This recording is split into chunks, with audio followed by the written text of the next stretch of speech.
Now we're going to get into the go, slow, and whoa foods. What are the go foods? What are the slow foods? And what are the whoa foods? This is how we determine how often we can kind of add some of the foods we like to eat into our diet.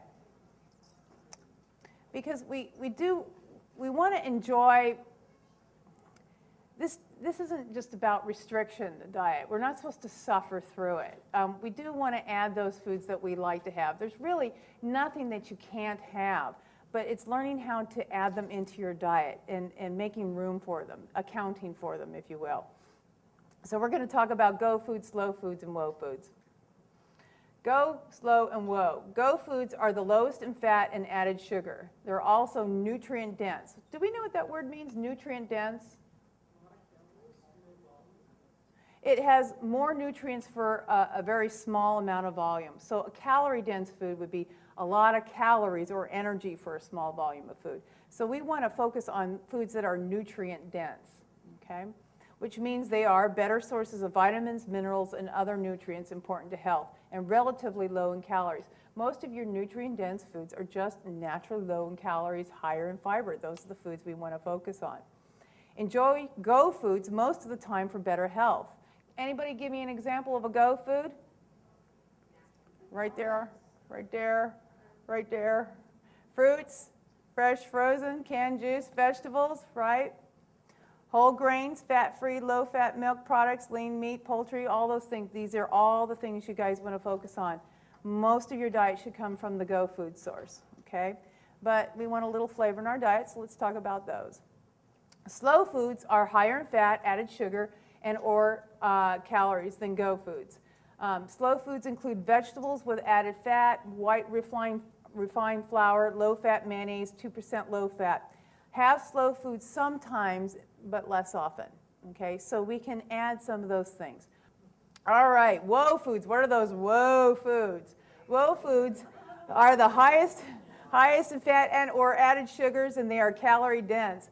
A small portion is relatively high in calories, and many are low in vitamins, minerals, and other nutrients as well.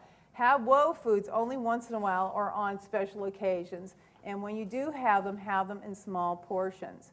Examples of whoa foods are whole milk, cheese, fried potatoes, croissants, muffins, butter, creamy salad dressings. Give me an example of what we would call a whoa food. Cheesecake, yeah. But what do we see all over the place, down the street? Fast food. Fast foods are whoa foods, right? How you choose to prepare or order your food when you're eating out can quickly turn a less healthy food into a healthier portion. Choosing baked, broiled, steamed, grilled, and microwave foods saves you from extra fat calories. See the examples on how similar foods can go from a whoa to a slow or to a go food. Okay, let's take a look. Here's an example of vegetable.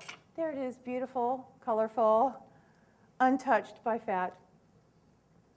Then we add a little fat. So now we've turned it into a slow food in this option here. Whoa, look what happened to our potato fried foods, okay? So we took actually a healthy item and turned it into a very bad option. There really isn't anything that you can't have. You just have to learn how to account for it in your diet. And that's what budgeting calories for once in a while foods are all about. So in case you were curious, I did eat this. I didn't give it to my husband to eat. I did take care of it, but I also had to exercise to pay for it a little bit.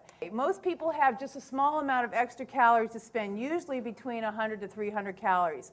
So you want to portion your sizes is key, especially for once in a while foods. So now that we know what a serving size of ice cream is, we're going to be a little more diligent. Remember, 220 calories in this. So if we ate twice this amount, just think of that, twice this amount, we just took away that 500 calorie deficit that we needed to create to be able to work towards that pound a week, right? So think about how those calories, those little sneaky things, when we talk about I'm not losing weight, the lap band's not working, and then I get your questionnaires back and I find out you're eating this and this and this and this and this and this. Okay, so we kind of backtrack a little bit and we start taking care of those little problems. Maximizing extra calories. Get physical activity. And choose forms of foods and beverages that are lower in calories, solid fats, and sugars. If you do that most of the time, if you're focusing on the good foods 90% of the time, then 10% of the time you can occasionally add some higher calorie forms of foods or beverages, those that contain solid fats or added sugars.